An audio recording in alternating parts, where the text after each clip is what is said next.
Imagine waking up in a room with no windows, no fan, and no cold water.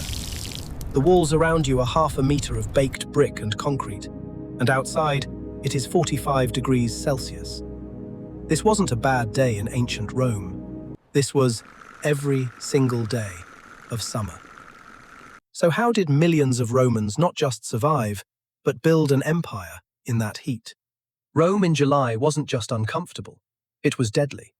The average citizen lived in an insula, a cramped apartment block, sometimes 6 stories high, made of materials that soaked up heat like a sponge. Without modern cooling, the inside of these apartments could reach temperatures that would hospitalize most people today. And yet, Rome had a population of over 1 million. They had baths, markets, courts, and construction sites, all running through the hottest months.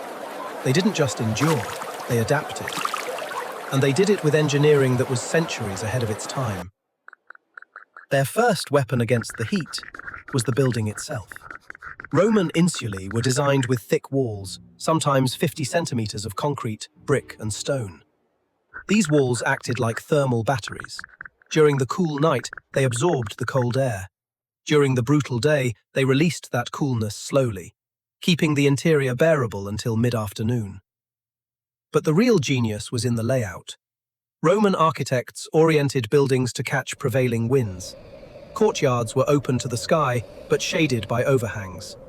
High ceilings allowed hot air to rise above living spaces, and the ground floor, often built around a central courtyard, stayed noticeably cooler than the upper floors.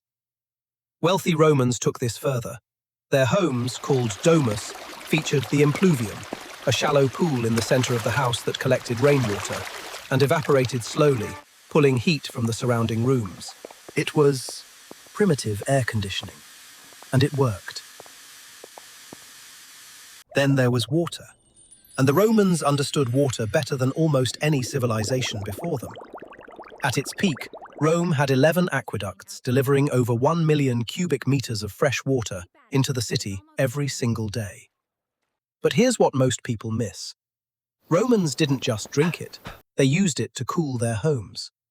Wealthy Romans ran water through lead pipes embedded in their walls. As the water flowed, it absorbed heat from the surrounding air, creating the world's first radiant cooling system. The water would then drain into fountains, gardens, or sewers, constantly cycling fresh, cool liquid through the structure. Poorer citizens had a simpler method. They splashed water directly onto terracotta floors. As the water evaporated, it pulled heat from the air, the exact same principle used in modern evaporative coolers. And if that wasn't enough, there were the public fountains. Over 1,000 nymphea and public basins dotted the city. Romans could stop at any corner, cup their hands, and splash cool water on their face, neck, and wrists. It wasn't luxury, it was public infrastructure, designed for survival. And then, there was what they wore. Contrary to what Hollywood shows you, the average Roman did not walk around in a heavy toga all day. The toga was formal wear, political, ceremonial, and incredibly hot. Daily life meant a simple tunic, usually linen, sometimes lightweight wool, always breathable. Linen was the secret weapon.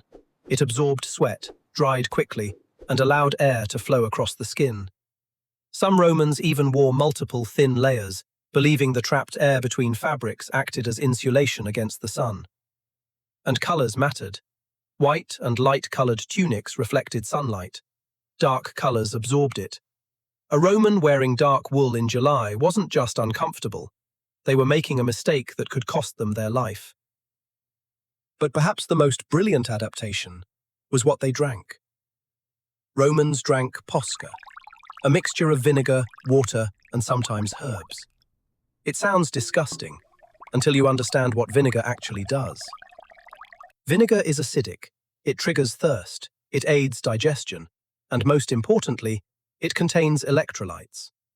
In extreme heat, when the human body loses salt through sweat, plain water can actually make dehydration worse by diluting the remaining electrolytes in your bloodstream. Posca replaced those electrolytes. Roman soldiers carried it on campaigns. Slaves drank it in the fields. Gladiators used it to recover. It was cheap, easy to make, and available everywhere. It was the ancient Roman equivalent of a sports drink, invented 2,000 years before Gatorade. Finally, Romans simply changed their schedule. The workday began before dawn. Markets opened at sunrise. Courts held morning sessions. By midday, when the heat peaked, the city slowed down. Shops closed. Construction paused. The wealthy retreated to their coolest rooms or headed to the baths. This wasn't laziness. This was survival engineering. The human body functions poorly in extreme heat. Cognitive performance drops. Physical output decreases. Reaction times slow. By resting during the hottest hours, Romans preserved energy and avoided heat stroke. And then, as the sun began to set, the city came alive again. Dinner parties started late, streets filled with evening walkers. The night air, cooled by stone and water, made Rome livable again. So, could you survive a Roman summer? No refrigerator, no air conditioning, no cold shower waiting for you at the end of the day. Just thick walls, evaporating water, a linen tunic, and a cup of sour vinegar drink. The Romans didn't have our technology, but they had something just as powerful. They understood their environment, they engineered around it, and they built habits that kept an entire civilization alive, in one of the most brutal climates on Earth. Let me know in the comments, could you make it through a July in ancient Rome? Or would you be begging for the nearest aqueduct by noon?